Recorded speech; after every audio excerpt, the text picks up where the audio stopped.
So let's talk about what comes next in the economic collapse.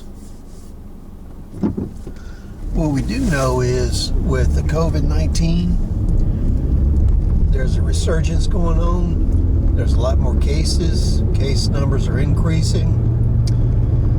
And what we can forecast from that is we're going to go back into lockdowns and we're going to have business closings. There's really not too much way around that. That's what's going to happen, whether you believe that's what should happen or not. So what we need to do is plan for that. And we're already starting to see shortages again. One thing that happened during the previous lockdowns is it killed manufacturing. In some areas it killed harvesting of crops, planting of crops. In my area this year, agriculture didn't do too well. We had a whole lot of rain and cold weather at the beginning of the growing season. Then we had a short period of time where we didn't have rain, then we had a whole lot of rain at the end. So on both sides of the season, it was detrimental to crops. So we didn't have the production of food that we would have had in a normal year.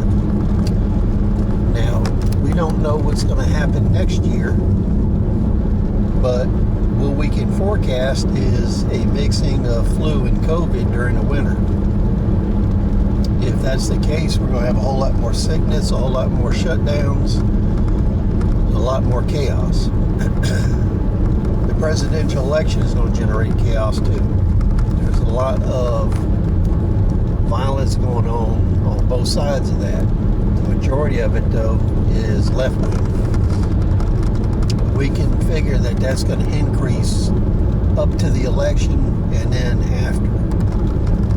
Now, the question is, all the money that's supporting these protests and riots, if that money's cut off after the election, that might decrease their ability to act at a distance, and it may become a local problem. But we can guess that this is going to continue. Now, on the COVID front, with all the lockdowns and unemployment, they can give you whatever statistics they want, 20% unemployment, whatever, but basically you have half of the workforce of the United States not working. So in reality, unemployment is 50% or higher.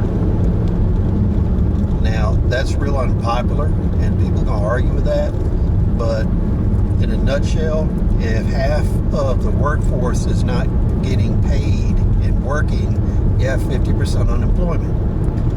There's a possibility that this could go higher this winter with all the chaos that's going to happen.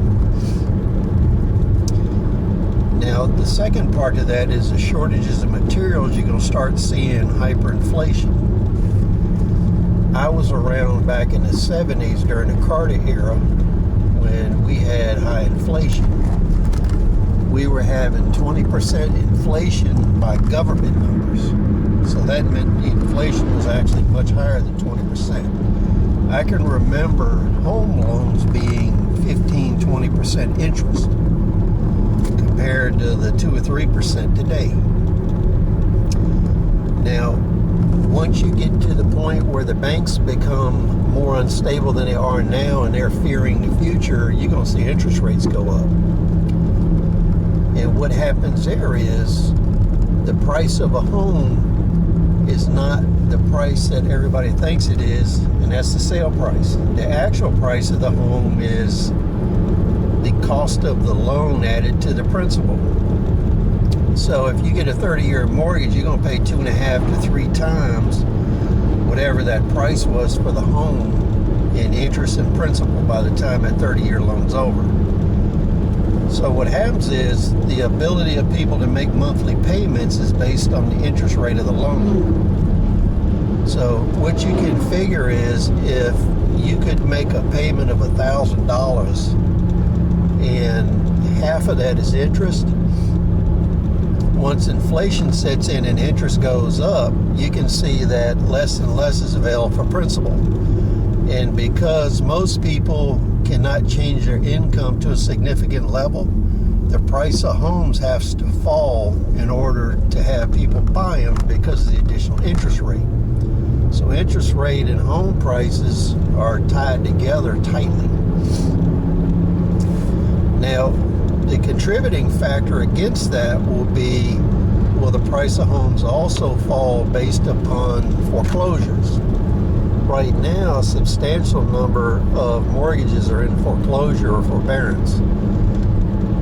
What the banks will try to do in the government is like they did back in 2008, where they will hold these properties off of the market and sell them piecemeal, trying to keep the prices up and to keep them valuated at their current values instead of their actual value on their books. That way the banks don't look bankrupt. Because if you actually evaluated distressed properties based on what they're worth versus their book value, most banks would be bankrupt right now. Now, the next part of that is scarcity of material. And I lived through the Arab oil embargo. I used to go with my mother because I was pretty small then, and we used to sit in line for fuel. And the way that worked in the state we were in, you had odd and even days. So if the plate on your car was odd, you could get fuel on certain days.